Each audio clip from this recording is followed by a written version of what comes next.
Hello and welcome to MATV Kashmir in focus. नाजरीन, जैसा कि आप जानते हैं, अपने इस प्रोग्राम में हम आपको पाकिस्तानी कब्जे वाले जम्मू कश्मीर, मकबूजा गिलगित बल्तिस्तान, लद्दाख, जम्मू कश्मीर और इंडिया पाकिस्तान की कोई जम्मू कश्मीर से रिलेटेड खबर हो तो वो देते हैं।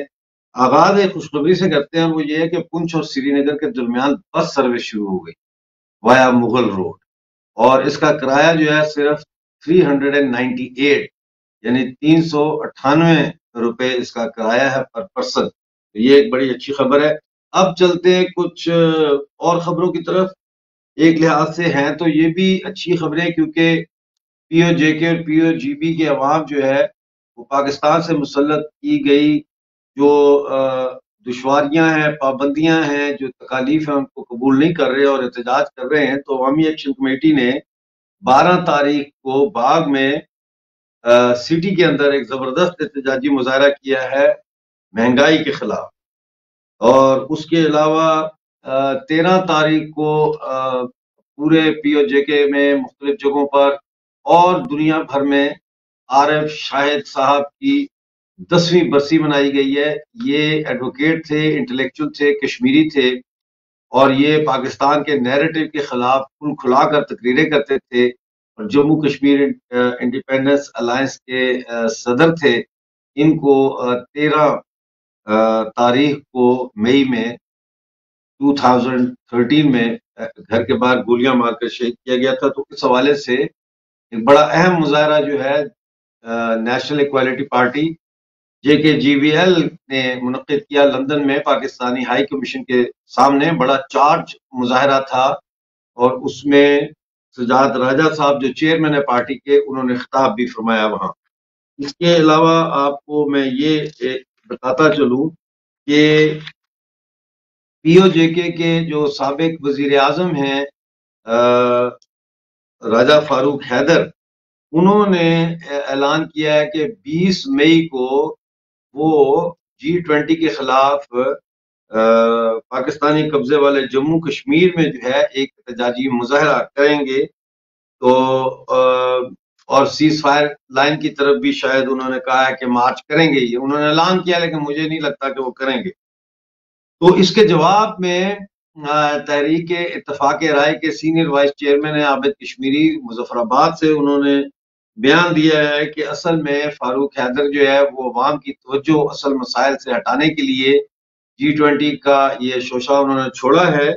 और G20 के खिलाफ जो प्रोपेगेंडा POJK में किया जा रहा है, उसके आड़ में 15वीं तरमीम लाई जा रही है, जिसके नतीजे में कश्मीर काउंसिल कायम होगी, जिसमें 7 मेंबर पाकिस्तान के, 6 मेंबर जो है वो POJK असम्बली के होंगे, और तमाम इख्तियारात जो है असम्बली के, मॉनिटरी इख्तियारात और इंतजामी इख्तियारात जो है वो कश्मीर काउंसिल को मुंतकिल कर दिए जाएंगे। और कश्मीर काउंसिल जो है उसके किसी फैसले को अदालत में चैलेंज नहीं किया जा सकेगा, और इस कश्मीर काउंसिल के चेयरमैन होंगे प्राइम मिनिस्टर ऑफ पाकिस्तान।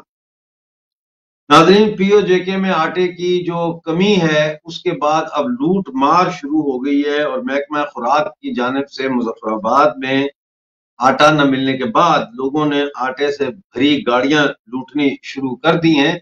एक हफ्ते में नाज़रीन 6 ऐसी गाड़ियां जो है वो लूटी गई हैं। अच्छा, इसके अलावा मैं आपको बताऊं कि जो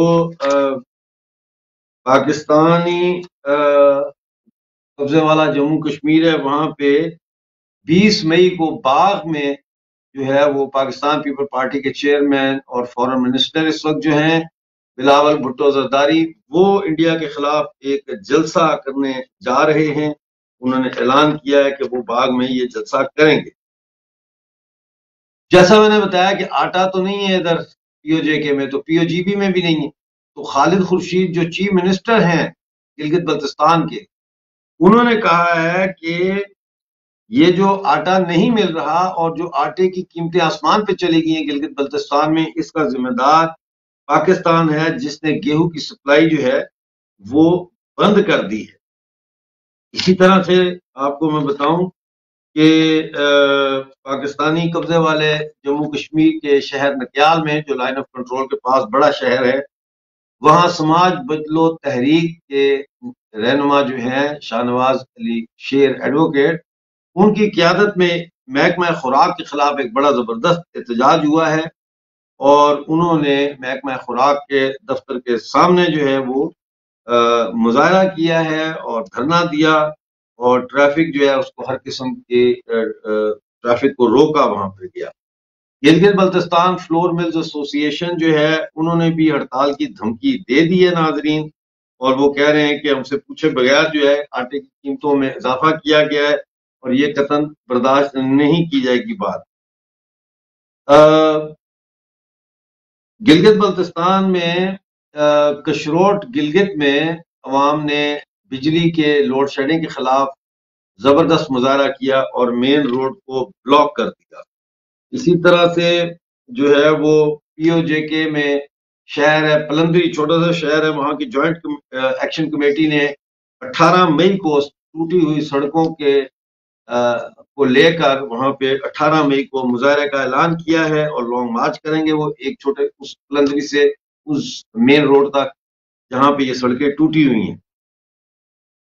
29 मई को नाजरीन 29 मई को गिलगित बल्तिस्तान में अवामी एक्शन कमेटी ने गिलगित में ऑल पार्टीज कॉन्फ्रेंस बुलाई है और वो चार्टर ऑफ डिमांड तैयार कर रहे हैं नया, जिसके तहत पूरा जो समर है उसमें वो उसको लेकर प्रोटेस्ट करेंगे।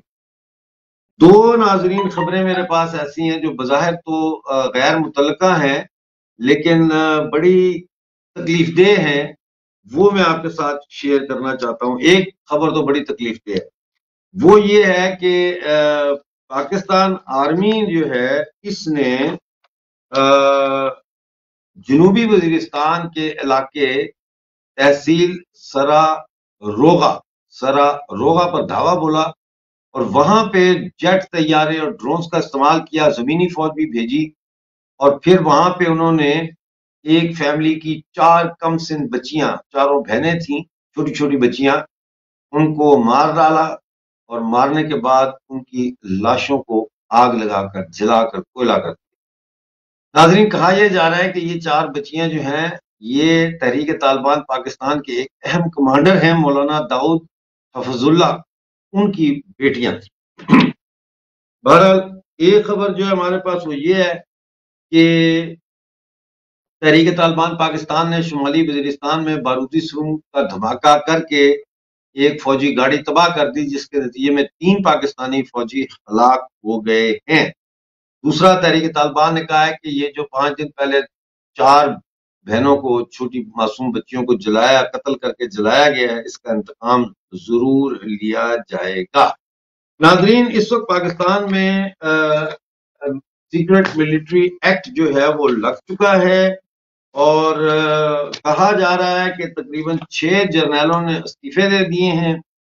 आज डिफेंस मिनिस्ट्री, आईएसआई और गवर्नमेंट की आपस में एक सह फ्री की मीटिंग हुई है और उस मीटिंग के में उन्होंने बहुत सी चीजें तय की हैं, लेकिन पाकिस्तान के हालात को और उसके जो असरात पड़ेंगे G20 पे या कश्मीर पे, उसको जेर बहस लाने के लिए मेरे साथ आपके जाने पहचाने मेहमान टेरिटोरियल आर्मी के साबिक सरबराह, 22 साल तक कश्मीर में देश की सेवा करने वाले जनाब मेजर जनरल AK सिराज साहब मौजूद हैं। जनरल साहब, आपका बहुत स्वागत है। Thank you very much for joining us from India so let. कैसे हैं आप? बिल्कुल ठीक ठाक मिर्जा साहब। जनरल साहब, एक तरफ तो आपको मैंने ये दिखा दिया कि पीओजेके में बेशक हादी भी बैठे हुए हैं, लॉन्च पैड भी तैयार हैं, हर चीज हो रही है, लेकिन उसके बावजूद अवाम की जो अक्सरियत है वो जहाद की तरफ नहीं जा रही बल्कि जदोजहद की तरफ जा रही है। वो महंगाई के खिलाफ, सड़कों के टूटने के खिलाफ, आटा नहीं, बिजली नहीं, इनके खिलाफ एक दफा फिर, जैसे ये मानसून की बारिशें खत्म हुई हैं, एक दफा फिर ये शुरू हो गए हैं।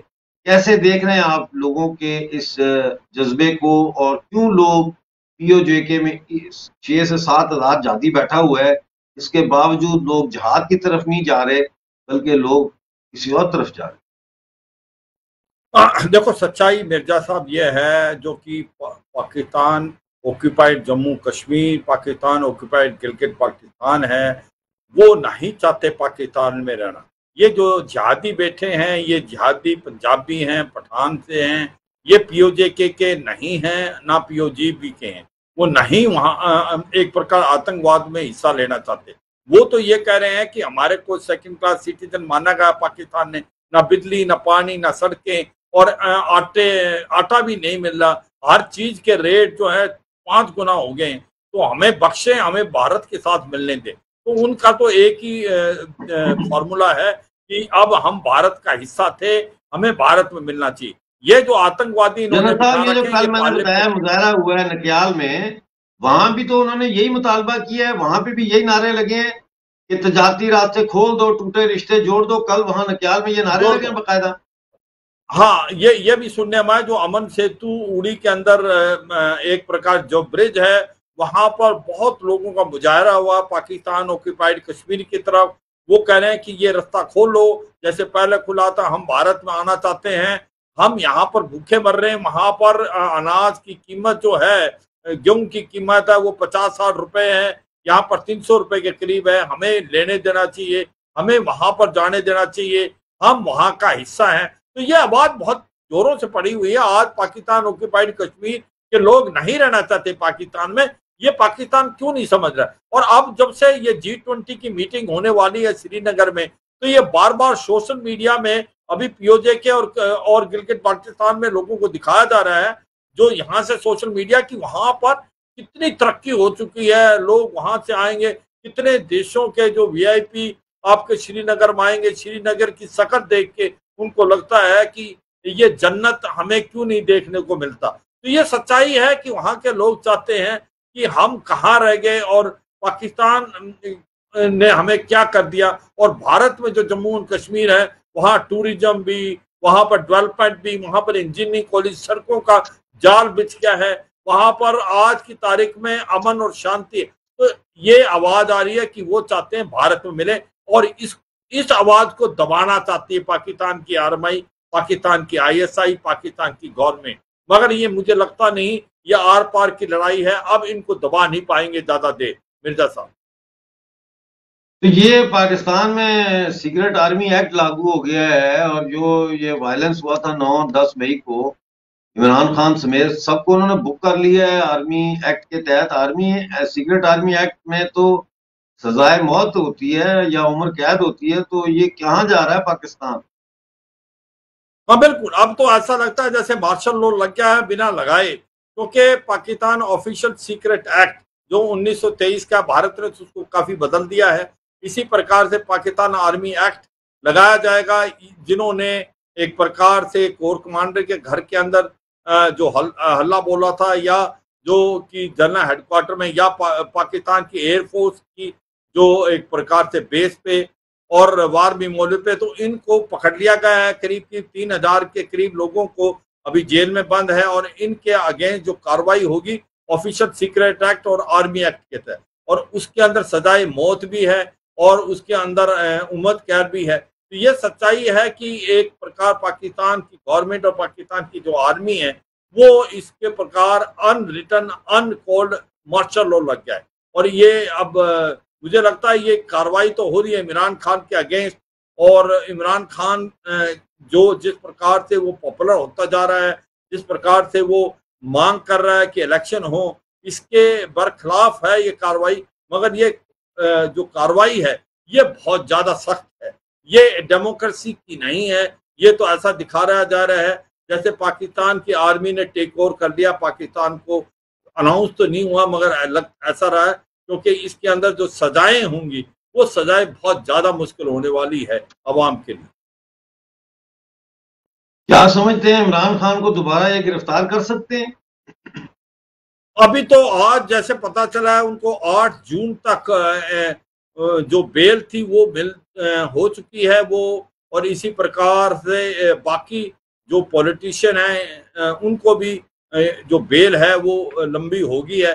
मगर जैसे बेल खत्म होगी, इमरान खान को तो नहीं छोड़ेंगे, क्योंकि ये ऐसा लग रहा है, क्योंकि इमरान खान ने भी कुछ जरूरत से ज्यादा बातें बोलनी हैं। मगर अब इमरान खान के पीछे पड़ गई है पाकिस्तान की आर्मी, क्योंकि देखो पाकिस्तान की आर्मी को ऊपर उंगली उठाना कोई आसान नहीं है पाकिस्तान में। और इन्होंने बहुत जोरों से नारा पाकिस्तान के अगेंस्ट चलाया है। और अब मुझे लगता है कि आर पार की लड़ाई है, यूं तो इमरान खान के साथ जुडिशरी खड़ी है और स्पेशली सुप्रीम कोर्ट, और अभी उन्होंने प्रोटेक्टिव जो बेल है उसको बढ़ा के 8 जून तक कर दिया। मगर सच्चाई ये है कि बड़ा मुश्किल होगा पाकिस्तान इमरान खान का बचना, और इमरान खान को पक्का जेल में डालेंगे, क्योंकि अभी जो 16 तारीख को प्रोविंशियल के इलेक्शन होने थे वो भी नहीं कराए, ना खैबर पख्तूनख्वा में ना पंजाब में। क्या कंटेम्प्ट ऑफ द कोर्ट होगा? क्या पाकिस्तान की गवर्नमेंट कोर्ट में गई है कि किस वजह से हम इलेक्शन नहीं करा सकते? क्योंकि इसके बारे में कुछ खास सुनने में नहीं आ रहा। मगर सच्चाई यह है कि इलेक्शन अगर नहीं होते तो ये एक प्रकार से कंटेम्प्ट ऑफ द कोर्ट है। मगर ये भी लेकिन वो तो कह दिया सुप्रीम कोर्ट ने, जजों ने कह दिया कि जी जंगी हालात में इलेक्शन नहीं होते, वो तो उन्होंने अपनी जान बचा ली है वहां से। मुझे ये बताएं कि ये जो धरना हुआ मौलाना फजल रहमान और पीडीएम का सुप्रीम कोर्ट के बाहर, जिसमें उन्होंने कहा है कि सुप्रीम कोर्ट का जो है ये चीफ जस्टिस इस्तीफा दे, आपका क्या ख्याल है कि सुप्रीम कोर्ट का जस्टिस इस्तीफा देगा? बिल्कुल नहीं देगा। देखो सच्चाई यह है कि कहीं ना कहीं ये देख रहे थे कि पाकिस्तान में इमरान खान बहुत पॉपुलर हो गया है, उसके साथ अवाम खड़ा है। उसको काउंटर करने के लिए जो पाकिस्तान डेमोक्रेटिक मूवमेंट के मौलाना फजल रहमान है, वो कुछ एक लोगों को लेके एक काउंटर प्रेशर डाल रहे थे। वो दिखा रहे थे कि कहीं जुडिशरी जो है इमरान खान को जरूरत से ज्यादा फेवर दे रही है और इसको प्रेशर डाल के इसको रिजाइन किया जाए। पर मुझे नहीं लगता कि कुछ ऐसा होने वाला है, क्योंकि जुडिशरी वहां पर अभी भी मजबूत खड़ी है, चाहे वो हाई कोर्ट की या सुप्रीम कोर्ट की है। तो ये बात में कोई ज्यादा दम नहीं नजर आ रहा। और ये भी सच्चाई है कि पाकिस्तान के अंदर अब हालात खराब होते जा रहे हैं। सिविल वार जैसी सिचुएशन इसलिए पैदा हो रही है क्योंकि वहां पर जो इकोनॉमी हालात है वो बहुत ज्यादा खराब हो रहे हैं, उसके ऊपर कोई तवज्जो दिया नहीं जा रहा, और IMF लोन नहीं दे रहा, अमेरिका भी कुछ खास इंटरेस्ट नहीं ले रहा है टाइम बिंग के लिए। तो उससे क्या है, आपका जो इकोनॉमिक कंडीशन है उसको मद्देनजर रखते हुए पॉलिटिकल इंस्टेबिलिटी, फाइनेंशियल मेल्टडाउन, तहरीक तालिबान पाकिस्तान बहुत ज्यादा सक्रिय हो गया है, बलूचिस्तान लिबरेशन आर्मी भी काफी अटैक कर रही है बलूचिस्तान में, और ऐसे में चीन ने भी China Pakistan economic corridor almost बंद कर दिया है। तो ऐसा लगता है पूरा पाकिस्तान जो है एक सिविल वार की तरफ जा रहा है। और ऐसे में ये सुनने में आया है अब पाकिस्तान के सिविल वार अगर होता है तो अमेरिका को सबसे बड़ी चिंता है इनके न्यूक्लियर हथियार की। जो न्यूक्लियर हथियार हैं वो कहीं गलती से टेररिस्ट के हाथ में तो ना पड़ जाएं, क्योंकि पाकिस्तान एक ऐसा देश है जिसके अंदर जो न्यूक्लियर हथियार हैं वो सिविल गवर्नमेंट के पास नहीं, वो फौज के पास है। और क्योंकि फौज के अंदर दरार पड़ गई है, फौज के अंदर इतनी बड़ी दरार आज तक नहीं पड़ी थी।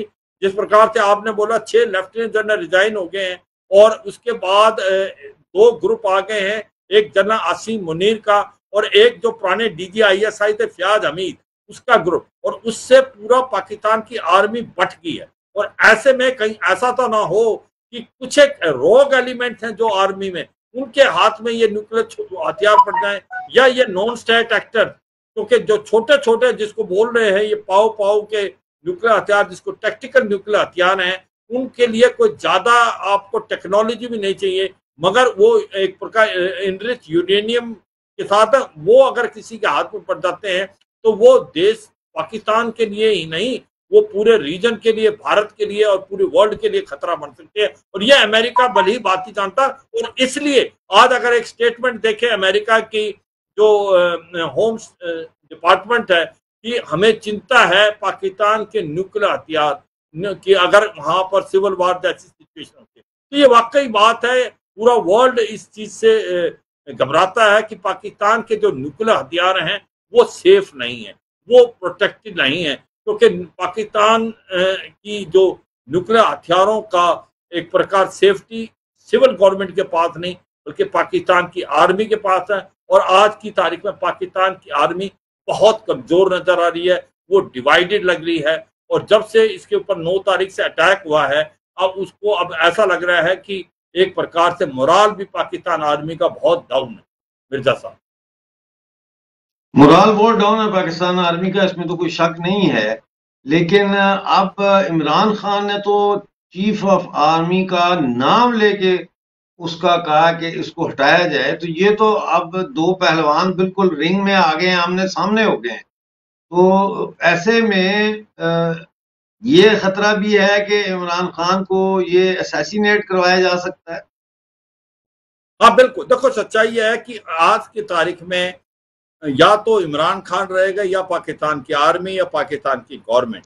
और अगर इन तीनों में अगर देखो तो कमजोर पाकिस्तान इमरान खान ही नजर आ रहे हैं, क्योंकि उसके पास कोई ताकत है नहीं अवाम के अलावा। और ये सुनने में आया, हो सकता है ये भी हो। मगर अगर आप दूसरे पहलू देखें, वो बहुत दो इंपॉर्टेंट हैं, वो चीन है और अमेरिका है। ये इनका झुकाव किसकी तरफ है? कहीं सुनने में आया था अमेरिका के रिलेशन जो है वो इमरान खान के साथ अच्छे नहीं है, क्योंकि इमरान खान ने बड़े जोरों से अमेरिका को बेसी देने से मना कर दिया था, और वो शहबाज शरीफ ने बेसी दी, जिससे अल जौहरी को भी मारा गया। उसके बाद वहां से ड्रोन उड़ के सर्वेलेंस करते हैं। मगर अब कुछ एक ये भी सुनने में आया है कि जो अमेरिका ज्यादा खुश नहीं है पाकिस्तान की आर्मी से, वो इसलिए क्योंकि वहां पर जो चीन के फॉरेन मिनिस्टर आए थे, 3 दिन रहे और उसके बाद ये कार्रवाई स्टार्ट हुई है। तो ऐसे में ये समझ नहीं आ रहा कि पाकिस्तान की आर्मी के साथ है अमेरिका, चीन का क्या रवैया है। चीन तो नजर आता है पूरा अमेरिका, चीन तो खड़ा है पाकिस्तान की आर्मी के साथ, क्योंकि उसे अपना चाइना पाकिस्तान इकोनॉमिक कॉरिडोर चाहिए। उसको मालूम है यहाँ असली पावर पाकिस्तान की आर्मी के पास है। मगर अमेरिका किस करवट बैठता है, ये बहुत इंपॉर्टेंट है। अभी तक ऐसा लग रहा था कि अमेरिका जो है शहबाज शरीफ गवर्नमेंट के साथ है, और वो एंटी इमरान, क्योंकि इमरान ने बहुत जरूरत से ज्यादा एक प्रकार से बढ़ चढ़ के जो अमेरिका के अगेंस्ट बोला था। मगर अभी कुछ ऐसा कुछ कॉन्फ्लिक्टिंग वहां से मैसेज मिल रहे हैं, ये समय ही बताएगा। मगर आज की तारीख में ये कहना जायज होगा कि पाकिस्तान की हालात बहुत खराब हैं, सिविल वार जैसी सिचुएशन है। आने वाले समय में क्या होगा कोई कुछ नहीं कर सकता। इसीलिए एक घबराहट है कि अगर पाकिस्तान में सिविल वार होता है, ये तो नहीं कि उसके न्यूक्लियर हथियार गलत हाथों में पड़ जाए। ये सबसे ज्यादा फिक्र की बात अब अमेरिका ने भी मानना है, और ये एक चिंता का विषय भारत के लिए है। भारत के लिए 2-3 और विषय भी हैं कि अगर वहां पर सिचुएशन खराब होती है, सिविल वार, वहां से रेफ्यूजी भारत की तरफ बहुत आ सकते हैं, वहां से टेररिस्ट एक्शन भी बढ़ सकते हैं, वहां पर लाइन ऑफ कंट्रोल को एक्टिवेट कर सकता है। तो ये चीजें भी बहुत जरूरी है, क्योंकि कोई ना कोई धमाका भी करा सकते हैं भारत के अंदर, एक प्रकार अटेंशन डाइवर्ट करने के लिए। तो भारत को इसके लिए बहुत तैयार रहना पड़ेगा, और इसके लिए भारत तैयार है। और मुझे लगता है ये 22 से 24 मई को जब भारत के अंदर श्रीनगर के अंदर ये टूरिज्म G20 की मीटिंग है, इससे पहले कुछ ना कुछ पाकिस्तान जरूर करेगा। इसके लिए बहुत G20 से पहले पाकिस्तान कुछ